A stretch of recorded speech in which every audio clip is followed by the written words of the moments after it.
নমস্কাৰ, মই অশ্বিনী কছাৰী আৰু আপোনালোকে চাই আছে সোণোৱাল মিক্সাৰ। বৰ্তমান সময়ত সামাজিক মাধ্যম এক শক্তিশালী মাধ্যম, যি মাধ্যমে বিভিন্নজনক বিভিন্ন ধৰণে সহায় কৰি আহিছে।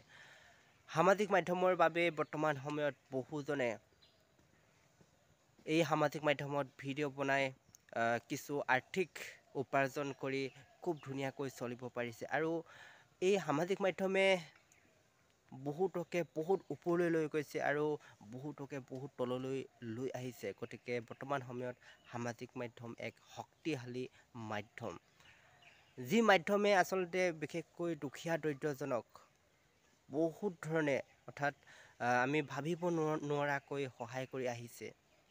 আজি যদি কাৰোবাৰ টেষ্ট প্ৰয়োজন হৈছে, তেতিয়াহ'লে সামাজিক মাধ্যমত এটা ভিডিঅ' শ্বেয়াৰ কৰাৰ পাছতে সেই ৰোগীজনক টেষ্ট দিবলৈ বহুত মানুহ ওলাই আহিছে।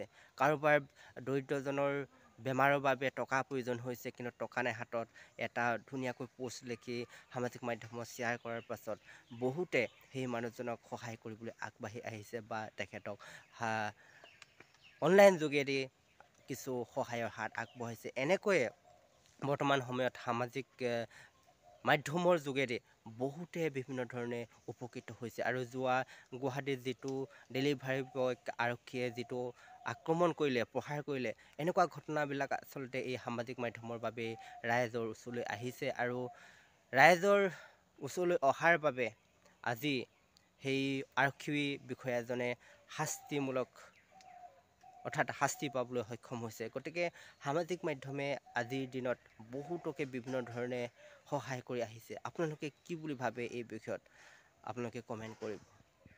আৰু নতুন কোনোবা ব্যক্তিয়ে যদি ভিডিঅ' চাবলৈ আহিছে, তেনেহ'লে আমাৰ ইউটিউব চেনেলটো ছাবস্ক্ৰাইব কৰিবলৈ নাপাহৰিব আৰু ফেচবুক পেজখন ফ'ল' কৰি দিব।